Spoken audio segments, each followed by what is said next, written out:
your true nature. A hand dropped onto his shoulder. Garrosh looked up into Grom's face, the words still tumbling from him. I have done so much in your name, and my own name has become beloved of the Horde and feared by the Alliance. Do you know, somehow? Can you tell me, Father? Are you proud of me? Grom Hellscream opened his mouth to speak.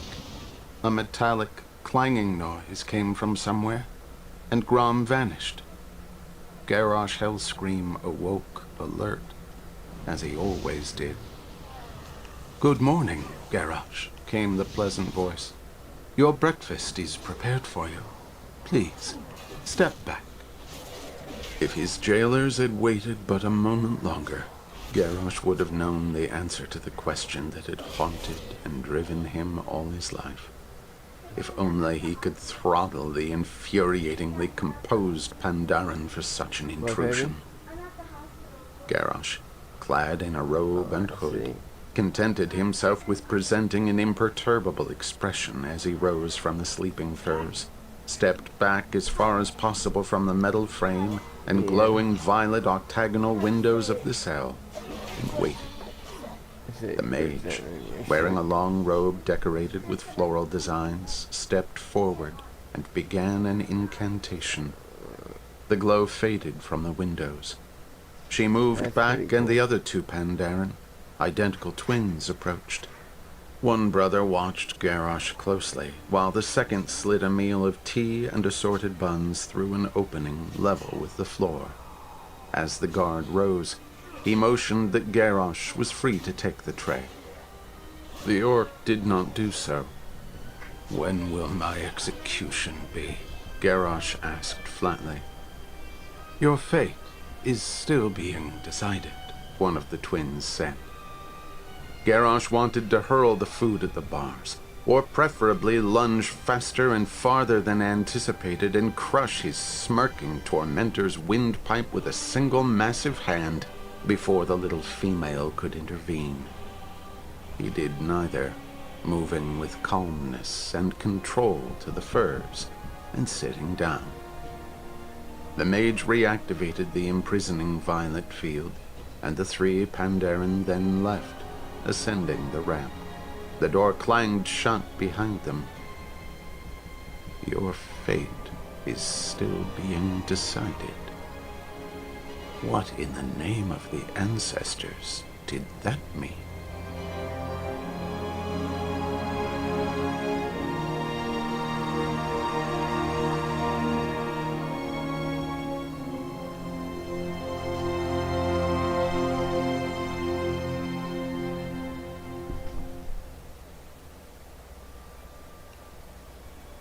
One.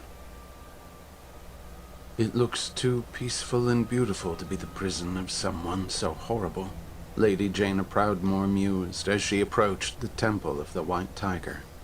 She, the Blue Dragon Calicos, Ranger General Verisa Windrunner, and King Varian Rin rode in a cart drawn by a steady-footed yak, whose fluffy fur indicated the beast had been freshly bathed.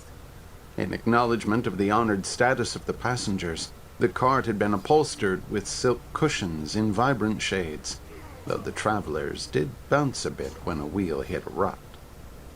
Better than he deserves, said Verisa. She fixed her gaze on Varian.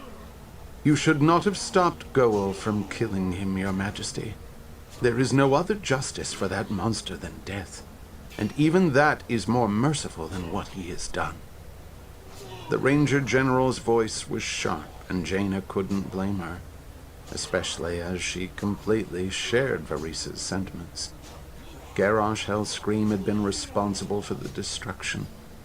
No, that was too kind, too clinical a word for what he'd done, the obliteration of the city-state of Theramore. The deaths of hundreds, all occurring in the space of a heartbeat, could be laid at his feet. The then war chief of the Horde had contrived to trick several of the Alliance's finest generals and admirals into assembling at Theramore, where they planned for the sort of warfare that involved an honest fight. Instead, Garrosh had dropped a mana bomb, its power magnified by an artifact stolen from a blue dragonflight into the heart of the city. Everyone, everything in the bomb's blast radius had died. Jaina shook her head to clear the awful memory of precisely how some of them, people she loved, had been killed. Jaina Proudmoore would never again be the Lady of Theramore. A gentle touch on her arm brought her back to the present. Jaina looked up at the blue dragon Calicos, who had been the one good thing to come out of the disaster. He and Jaina might never have found one another if he had not come to Theramore asking for her aid in recovering the focusing iris. If the tides of war had brought Jaina a loving companion, they had borne away that of Varisa Windrunner. Ronin, the archmage who had held Jaina's present title of leader of the Kirin Tor, had stood at the heart of the city, pulling the mana bomb to himself in order to magically contain the blast as best he could. In the process, he had forcibly pushed Jaina through a portal to safety. Jaina, Varisa, the night elf, Chandris Feathermoon, and a few of her sentinels had been the only survivors. The leader of the Silver Covenant had never, likely would never, truly recovered from the loss. Varisa had always been strong and outspoken, but now her words were barbed, and a hatred cold and bitter as the ice of Northrend dwelt in her heart. Thank the light, the ice thawed when she spoke to her twin sons, Giramar and Galadin. Not so long ago, Varian might have risen to the bait and grown angry with Varisa for her open condemnation of his choice. Now he merely said, "You may yet get your wish, Varisa. Remember what Taranju promised." After Varian had prevented Goel, formerly hailed as Thrall, once war chief of the Horde and now leader of the shamanic order known as Earthenring, from dealing Garrosh the death blow with the mighty Doomhammer, Garrosh had been delivered into the paws of the Pandaren, a people whom both Horde and Alliance trusted, and who had endured their share of harm at Garrosh's hands. Taranju, Lord of the Shadowpan, had assured them that Garrosh would be tried, and justice would be meted out to all. The orc was presently imprisoned in the cellars beneath the Temple of the White Tiger under heavy guard, and 2 days ago word had come from the Celestial Shuan's own emissary. "We request your presence at my temple. Garrosh Hellscream's fate shall be decided." Nothing more. Every Alliance leader had received the same letter, and Jaina saw some of them at the foot of the hill, getting into similarly refurbished carts for the trek up to the temple. Queen Regent Moira Therasan, one of the 3 joint leaders of the dwarves, appeared to be arguing with an unruffled Pandaren, pointing with annoyance at the cart. No doubt she did not find it suitable for her royal self. "I remember," said Varisa, "and it seems to be important to the Celestials. And if it is so cursed important, why were we not allowed to just fly to the temple? Why waste time with this cart?" "We are here by their invitation," Kalek said. "If they are willing to wait until we arrive by this method, we should be too. It is not that long a ride." "Spoken with the patience of a dragon," Varisa said.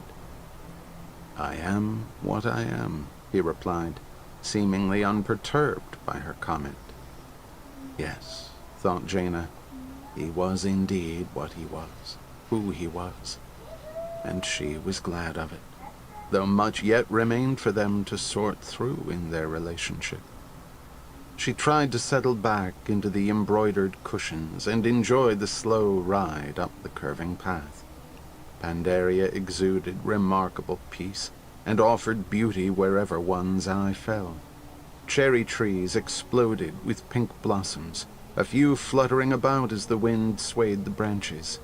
Statues of white tigers guarded the first graceful gateway, and the path began to grow steeper.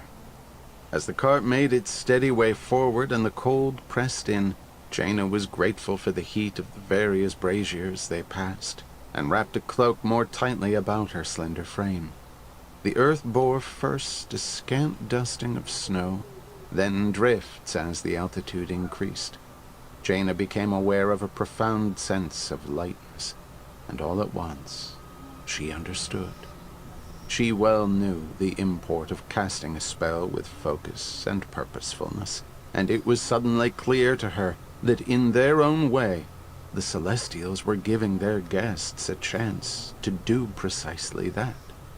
By taking a leisurely cart ride up the mountain, skirting the outlying exterior structures, and being exposed to beauty and peacefulness the entire way, Jaina and her companions had the opportunity to set aside the duties of their everyday world and arrive mentally fresh. She permitted the air, scented with the subtle fragrance of the cherry blossoms, to cleanse her mind. She and Kalek were seated, so they faced backward, so Jaina didn't see what twisted Varisa's beautiful visage into a scowl, and thinned Varian's lips as the cart halted before the first of the swaying rope bridges. The High Elf's hand automatically went to her side, and then curled into a fist, as she remembered they had been asked to bring no weapons to the temple. "What are they doing here?" Varisa snapped, then answered her own question. "Well, Garrosh is their former leader. I suppose they would be present when his fate is announced." Jaina turned in her seat, looking up at the courtyard of the temple proper, and her eyes widened slightly. Her gut clenched as she was reminded of Garrosh's tactic at Theramore, assembling the greatest Alliance military tacticians in one place, as it seemed that the invitation the Alliance leaders had received was extended to the Horde as well. The blue-skinned troll Vol'jin, of course, was here, Varian's counterpart as the new war chief. Would he be better than an orc? Worse? Did it matter? Not even the former war chief Thrall, who now went by his birth name of Goa, could curb the Horde's hunger for violence. And he had tried. Even as she thought about him, her gaze found the orc shaman. At Goel's side was his mate Agra, who carried a small bundle. Goel's son. Jaina had heard Goel had become a father, and there was word that Agra was again with child. Once Jaina would have been invited to hold this little one, but that time had passed. Goel was surveying the crowd, and his eyes, as blue as Jaina's own, met hers. Anger and unhappiness surged through her, and she looked away. Seeking distraction, Jaina turned her attention to the tallest of the leaders, Bane Bloodhoof. Save for Goel, Bane was the only Horde leader Jaina had ever been able to think of as a friend. Garrosh had first slain the Tauren's father, Cairn, and then stood by while the grim totem Tauren attacked Thunderbluff. Unable to get aid from the Horde, Bane had turned to Jaina for help against Magatha, which Jaina had been glad to give. Bane had returned the favor by warning her of the impending attack on Theramore. Of course, Bane had assumed it would be an ordinary battle. He had not known of the stolen focusing iris, or the deadly purpose Garrosh had planned for it. In Jaina's opinion, any debts between them had been paid. She spotted a few others, too. Lorthamar Theron of the Blood Elves, with whom she had recently, albeit under duress, negotiated, and the obnoxious goblin trade prince Jaster Gallywix, sporting his ridiculous top hat. A Pandaren clad in the robes of a monk bowed in greeting as they exited the cart. "Honored guests," he said, "you are welcome. Here there will be only peace, as you attend the first ever gathering of all the leaders of Azeroth. Do you promise to abide by this rule?" "I thought we were here to see justice done," Varisa began, but Jaina laid a hand on her arm. Varisa bit her lip and said nothing more. Since the murder of her husband, Farisa had gravitated to Jaina, and the leader of the Kirin Tor was the only one who seemed able to pour oil on the churning waters of Varisa's loathing of the Horde. "You understand that there is not peace in our hearts," Jaina said to the monk. "There is pain and anger and a desire for justice, as Farisa has said. For my part, however, I will offer no violence."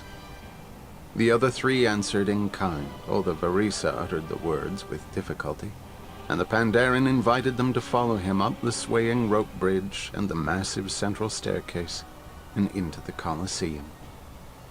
Asa Cloudsinger, among the first of the Pandaren who had joined the Alliance, stood at the entrance to the temple, and the newcomers bowed to her.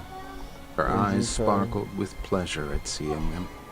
Asa had settled in Stormwind City, and Jaina had not seen her since the monk's arrival some time ago. "I knew you would come," Asa said, bowing to each of them in turn. "Thank you." "Asa," Varian said, "can you tell us what is going on?" "All I know is that those who lead the factions of Alliance and Horde were requested to come here peacefully, and that the august Celestials have made some sort of decision," she said. "Please, enter the temple in silence, and stand with your fellows in the center area on the left. The Celestials will arrive soon." Her normally modulated voice was higher than usual, betraying the strain and concern she felt. That was not a good sign, but they all nodded agreement. Quietly, Jaina asked, "Is G here?" Asa's stride faltered. G. Firepaw was the first Pandaren to ally with the Horde, as Asa had chosen the Alliance. It had divided them until Garrosh had turned on G, who had come perilously close to execution. That the two cared deeply for one another was obvious, but what would happen between them now was not so clear. "He is here," Asa said. "For now, we are together, and this time is precious to us both." She offered no more, and Jaina did not press her. The Archmage hoped that perhaps this trial would make G realize that the Horde was the wrong side for him to have chosen. The Temple of the White Tiger was vast. Here in the cavernous arena that was at the center of the temple, Pandaren monks trained, the disciplined practice under Zhuan's watchful eyes turning them into masters of their martial art. Despite the size, somehow the temple did not feel oppressive. Perhaps it was because, despite the copious amounts of seats, no one gathered here to witness death. Only skill. The entrance was in the south, directly opposite a huge brazier-flanked throne in the seating area. Banners were on display in the west, north, and east. On the floor was a ring of 6 large, self-contained, decorative bronze circles, with a substantial, slightly recessed 7th in the center. The illumination came from blazing lanterns that hung from the ceiling, and the daylight streaming through the open doors of the entryway. Others were there before them. Varian's son, Prince Anduin, strode up to them and embraced his father. Jaina was happy to see the ease and affection with which the two interacted, as opposed to the strain of their relationship not so long ago. Anduin, who had been in this land longer than any of them, put a finger to his lips, and they nodded their understanding. In silence, as requested, they moved to join High Priestess Tyrande Whisperwind, representing the Night Elves, and the General of the Sentinels, Chandris Feathermoon. Velen, the ancient leader of the alien Draenor, inclined his head in greeting, and Anduin went to stand with his teacher and friend as others filed in. Gen Greymane, King of Gilneas, entered along with High Tinker Gelbin Mechatork. They were followed by Moira, Muradin Bronzebeard, and Falstad Wildhammer, the triumvirate that spoke for the Dwarven kingdoms. Greymane had opted for his Worgen form. The choice spoke volumes. It both acknowledged to the Horde present that at least some of the Alliance understood what it was like to taste the more primal side of nature, and told his fellow Alliance members that he was not ashamed of it. On the right-hand side of the room, the Horde representatives had gathered, and Jaina's lips thinned as she regarded them. Goel was now accompanied by his old friend and advisor Eitrig and another elderly orc, one whom Jaina remembered. Varrock Soarfang. His son Dranash had fallen at the Wrathgate. Dranash had been reanimated by the Lich King, only to finally fall again. A true death this time. Varrock looked to be a hard-bitten warrior, but he was also a father who mourned a worthy son. Beside her, Jaina heard a swift intake of breath, and she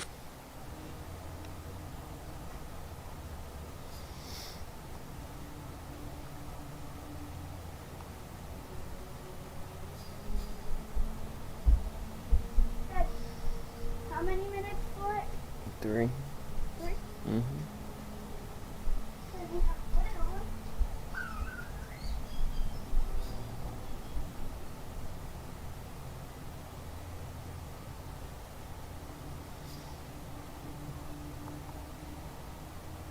Here we stand, cowards! Come, fight us! They seem focused on their ritual. Maybe destroy those blood oaks will get their attention.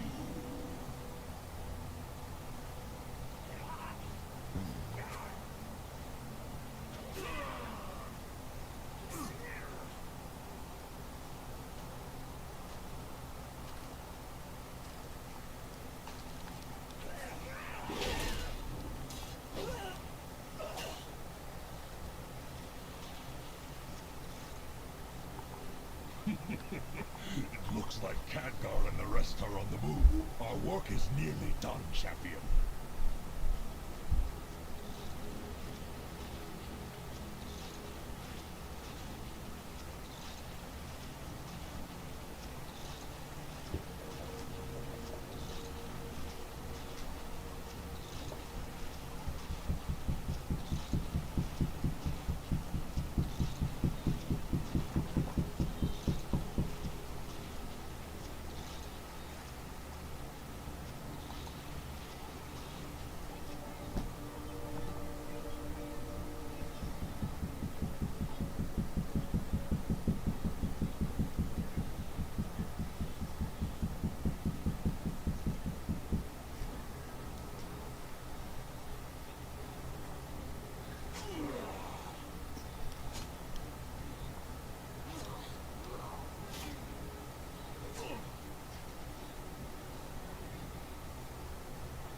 I'm coming for you, intruders.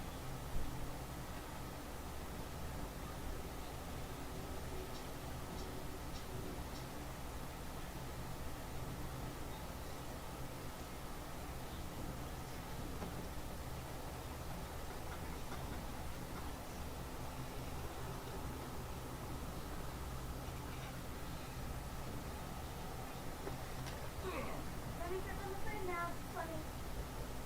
Funny. Should we check on the thing now? Should we check on it? Should we check on it? Is that that? Sure? Are you sure? Let's look at it. I'm coming for you, intruders.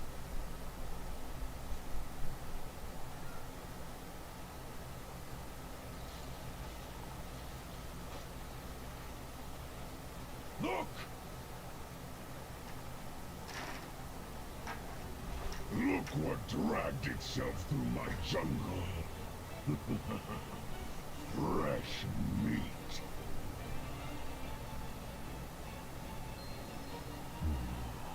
I know what I must do.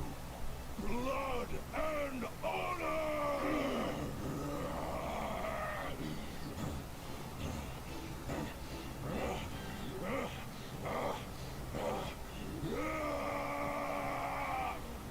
Go find Khadgar. I'm coming for you, intruders. I think I had it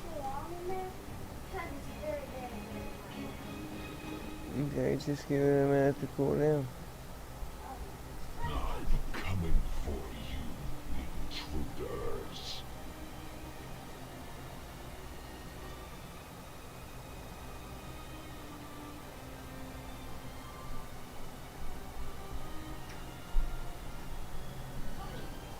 Go over to soda. Thank you. Yeah, I think I like it. It's hot. I do. Hey, Dad. I love it. Really hot. Okay.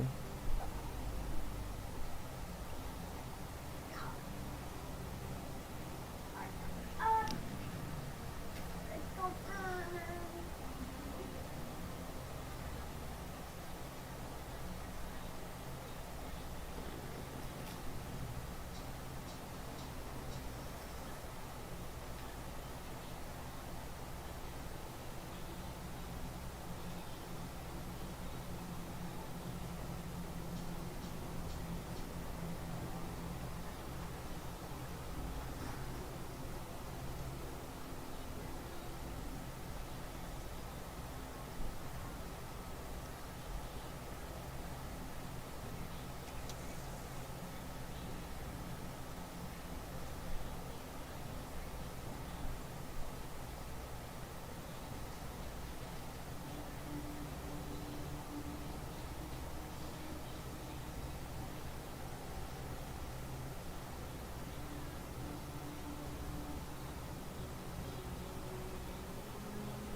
Knowledge is power.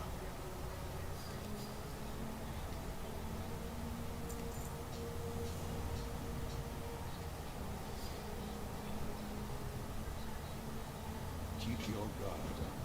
First we deal with the bridge.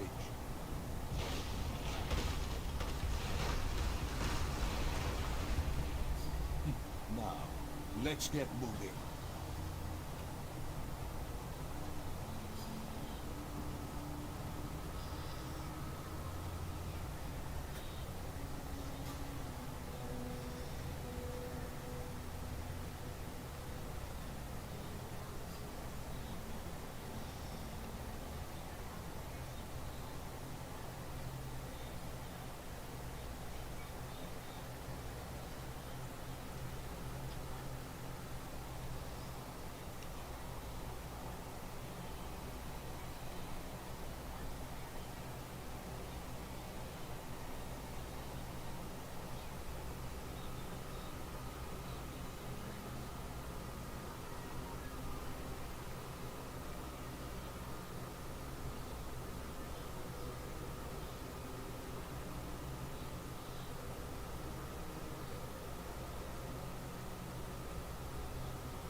Observe and reflect.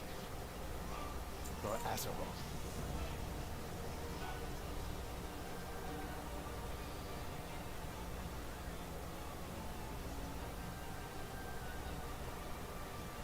Come back. Stay alive, champion.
Please help!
I feel the flames dying down.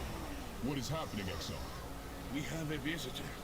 Perhaps Savior.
We are freed!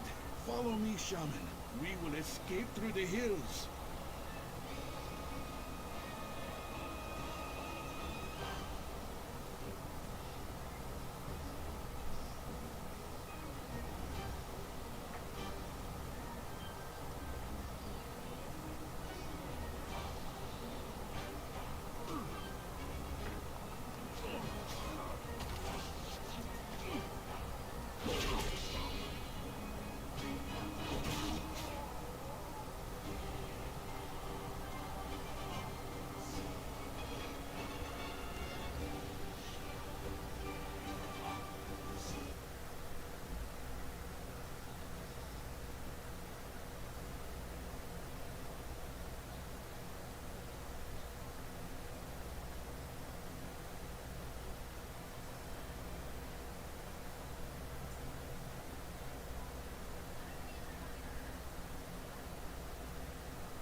This land needs you.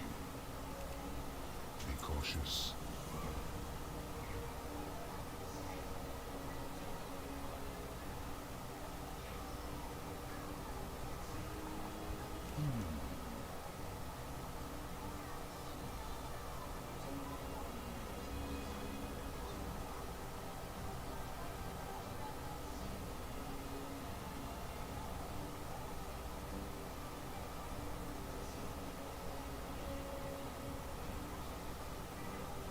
Be vigilant, friend.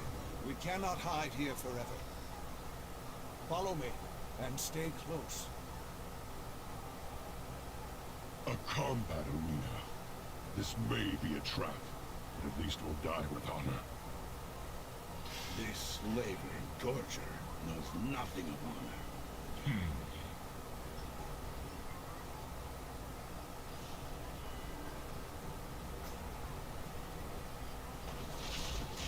You have entered my arena, strangers.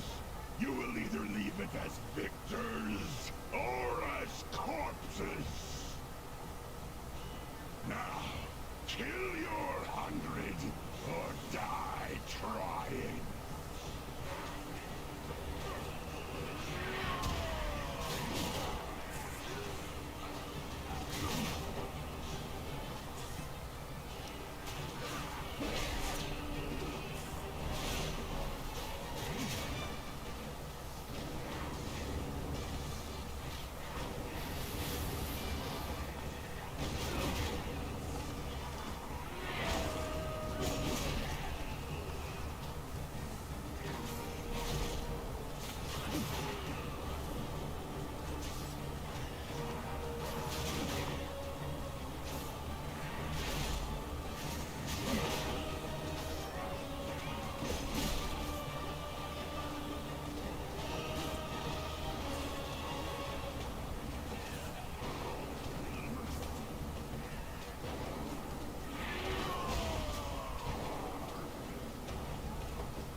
Sorry, but we don't have that kind of time.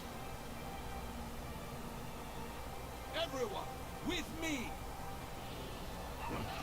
I only counted 99 kills, Wizard. Then I guess we owe you. After them! Don't let them get away! Quickly, into the cave before they thaw!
Mm.